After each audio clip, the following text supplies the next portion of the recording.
guys, May here. So I'm doing a color challenge from Jazza to try to win one of his tablets that he's giving away. It's pretty cool.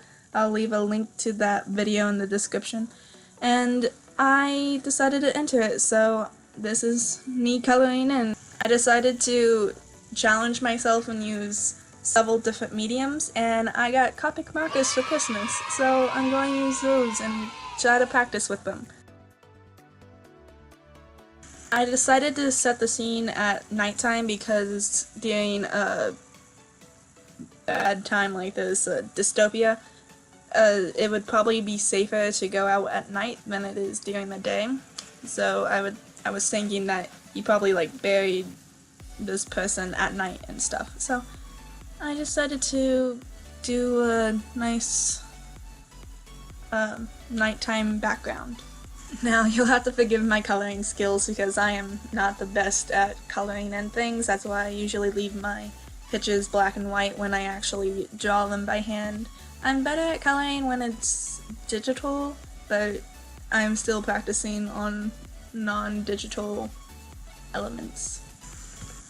As I was coloring this, I tried to keep the color pencils sharp, but they are not very good color pencils. I got them with a coloring book kit, so they kind of just kept breaking every time I sharpened them. That was fun. One thing I really like about the Copic markers is that you can layer it and it becomes darker and darker and darker, which I personally really like to do with the shadows, because shadows, you don't want them to be black, but you don't want there to be no shadow. So I like that part about Copic markers.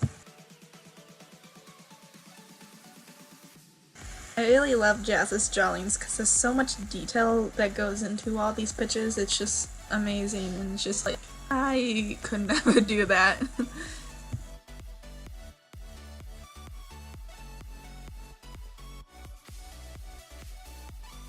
As I was doing this picture, I realized that you cannot put down the Copic markers over crown because crowns are waxy.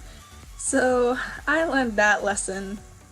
Take it from me, don't use Copic markers and crowns on the same surface.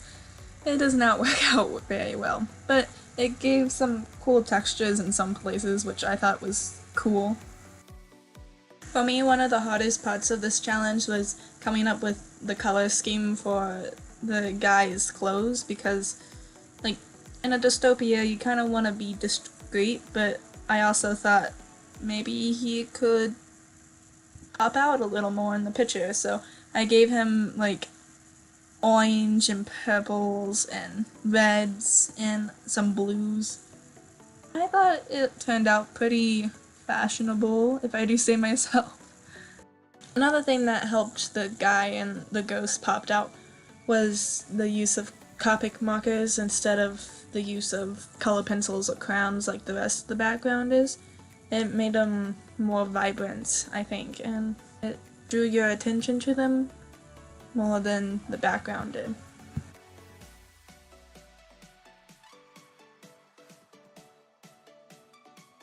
From the beginning, I knew that I wanted to make it a starry night, so I used that piece of paper to cover up the guy and the girl so the paint wouldn't get on them, and then I just kind of flicked with my finger white paint everywhere. It kind of made a mess, but I thought it looked pretty cool. And there you have it. I hope you guys enjoyed this video. Give it a thumbs up if you liked it, and don't forget to hit the subscribe button. I will see you guys next time. Bye! I did not have very many bloopers this time. I think I'm getting better at talking, which is great, but it also gets rid of some of the bloopers, which is bad, because I really like the bloopers.